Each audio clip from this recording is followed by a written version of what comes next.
Today in the Boot Guide, we are looking at the EverBoots, the Protector.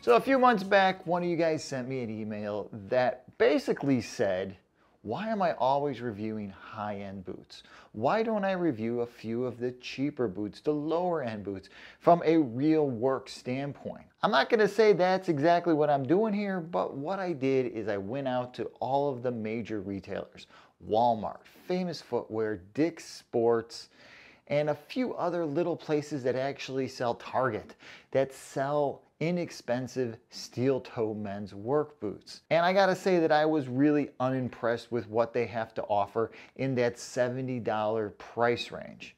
So then I went to the internet and I thought about this from a place where if you're in a pinch, now let's say you're a guy who's getting boots from his company, but you're wearing out your boots in 9 months, and every year you get one stipend from your company to buy one pair of boots. So you want something comfortable, you want something that's not going to break the bank, and you want something that is actually going to meet all the requirements. Well, I came across EverBoots on Amazon. Now, the look, the feel, and everything just from the images online, I felt like this was going to be a quality boot. Now, remember, I'm a photographer, so I know how to doctor up photographs. I know how to make things look better than they really are. And that's what I was worried about, but that's also what I wanted. As I read the reviews on this boot on Amazon and I saw how many guys were having a hard time with it, that just drove this whole thing home that much more. If you guys are hating this boot out there, why are you hating this boot? I thought, well, let's get a pair, let's put them on my feet, and let's put them through a 30-day work test challenge, and that's exactly what I did.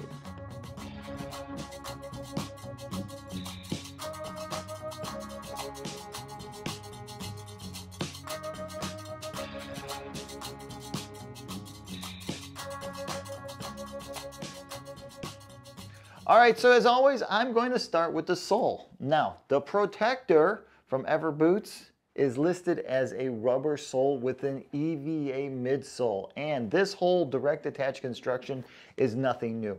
All of the big brands do it. All of the big brands have something within their line that kind of falls right into this whole style, construction, materials, cutting, height, design, all that stuff, right about the $120 to the $200 mark. So this coming in at $64.99 on Amazon really makes you think, why? What's the difference? So that sole is a rubber shell that has EVA molded into it, that then the upper is pressed into this whole sandwiching, compacting goodness of comfort. And yes, the sole is actually comfortable. It has a shank, so you get the support. It has a somewhat defined heel, so you can actually climb in it, but the rubber sole is actually really good on different surfaces. Now, I took this thing out on graded metal surfaces, on limestone, rocky, icy surfaces, on smooth floors, on polished floors. I walked wood planks with it. I actually put this thing through a lot of miles, and I gotta say that I'm actually happy with the way the sole performed. The one thing I didn't like is when the temperatures dropped below zero, going from the outside to the inside into a really mildly tempered climate, walking across a smooth floor, they still remained hard for up to 5 minutes. Now, anytime you're going to expose any material to below zero temperatures, to freezing temperatures for a long period of time, they will start to slow down and they will get hard. But this did stay a little harder than normal, but you know what? It's not the end of the world, because on the days when things weren't freezing and I'm walking through water and I'm walking through smooth surfaces with a wet boot, they had a lot of resistance.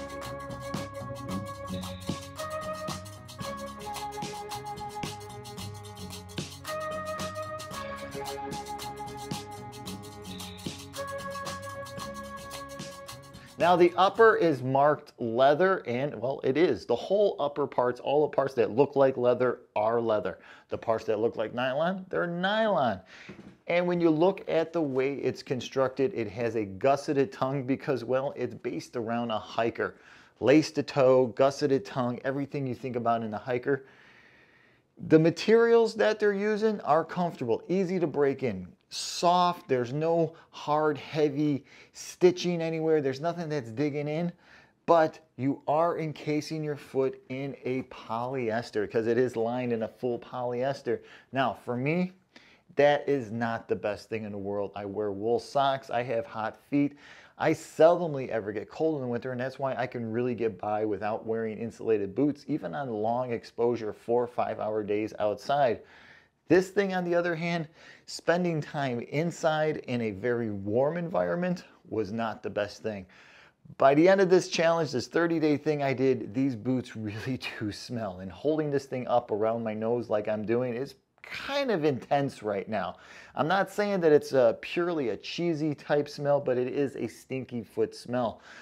Could that be something that can be alleviated with like shoe balls or some sort of deodorizer spray? Of course, but I did not do that. And well, polyesters ingrained with leathers with a little bit of a waterproofing spray that's added to this really holds in a lot of that bacteria, so they will start to stink. But that doesn't mean that they're not going to be comfortable.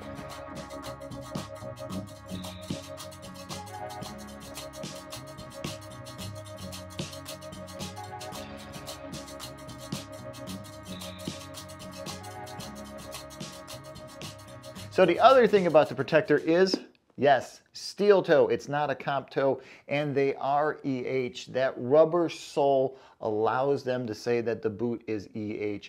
18,000 volts on a 60 hertz cycle for 1 minute. If you're familiar with the electrical theory between electrical hazard boots, you know what I'm talking about. Personally, I don't think that I would make this boot my energized equipment boot, though it is extremely comfortable doing installations and stuff like that, pulling batteries and breakers, great.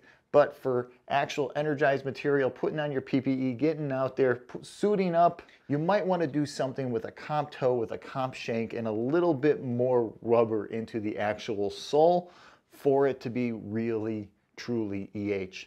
The boot is not marked inside, so if you've got a real stick-in-the-mud foreman who's checking your boots before you get on site, or if you got somebody you're working with from your facility management team that really wants you to have full, proper PPE, this is not going to work for you because they are not going to let this thing pass. If you're just a regular low voltage electrician, this would be fine for you.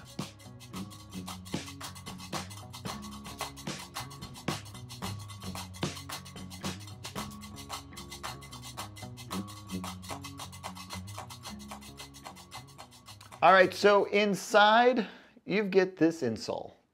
Not bad, $64.99. I wasn't even expecting this. I was expecting this to be glued down to the molded surface inside, but it actually is a removable insole. It's nothing to write home about as far as insoles go. I mean, come on, we've seen some of the most beautiful insoles on this channel. This thing, it's very basic, but it does the job when you consider the price of this boot.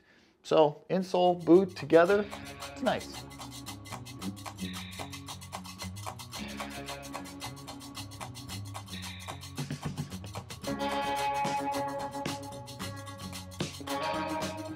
All right, so let's talk about size and fit. Now, what I've read, remember, this is an Amazon boot. What I've read is a lot of the guys are talking that they run a half size to a full size bigger. I bought my size. I ignored all that. And you know what? I'm happy I bought my size. If you're not used to wearing boots, or if you're used to wearing certain brands of boots, yeah, I would say go a half size down, because by the time you start to stretch out this type of boot, and remember, this is a lace to toe model. So once you start to pull these in, as you can see, I'm starting to pucker that around that safety toe. Once you start to pull this in, you're gonna lose all sense of stability because you're gonna start to stretch out the leather. And if you really tie your boots down tight, that's gonna happen. But size and fit out of the box, size 12 was excellent.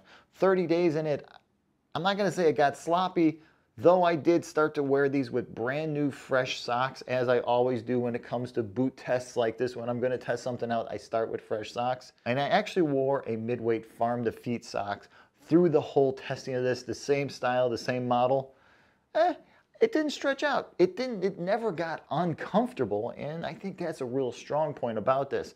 Now, as for the material holding up, crawling around on my knees, using it to kick things in place and just rubbing my foot around on it, the leather's holding up pretty nice. The EVA from all the way around where I normally really wear out the edges of my boots. With the 30 days, this has shown no wear. The sole is showing no wear, and I have put in some really long hours on some really rough surfaces with these things on, and still fine. I'm happy with it.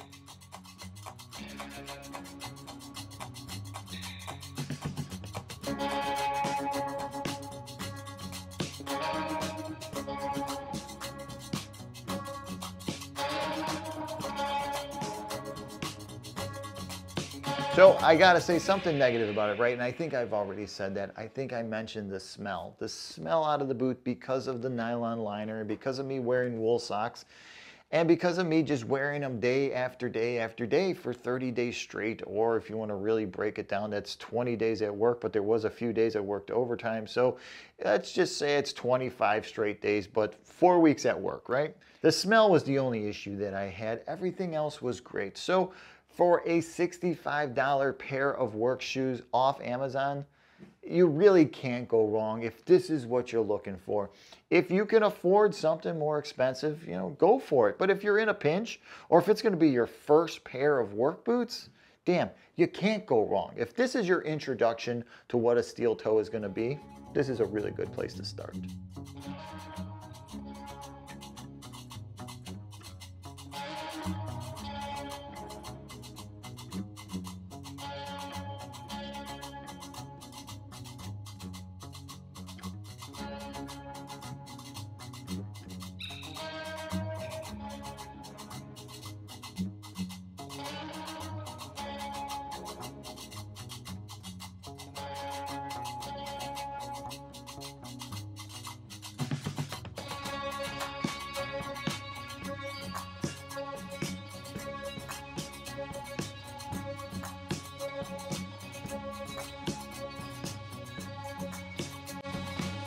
So that's the protector from EverBoots. Hey guys, if you're one of those guys out there that had a pair of these on Amazon and you've had a really bad time, the eyelids popped out, stuff fell apart, whatnot, please comment below. Let the other guys know what happened to your boot in more than one sentence, please, because when it comes to buying these things, guys really want to know before they invest their money. And also, if you're one of the guys that had a really good experience, also comment below. Let guys know why you fell in love with a $65 boot. Hey guys, if you're interested in knowing more about this boot, if you want to see some detailed photos, swing by to bootguy.com. Also, don't forget, if you want to see the progress, when I started wearing these at work, when I started breaking these in, which there was no break-in time, swing by my Instagram. Instagram is a service that I use in order to keep you guys updated what's going on here at the Boot Guy Reviews. Hey, please don't forget to hit my subscribe button below. You know it really helps out. And if you're enjoying my videos, if you enjoy what I do, remember, you can always support me on Patreon. All right, until the next time, I'm the Boot Guy. Thanks a lot for watching.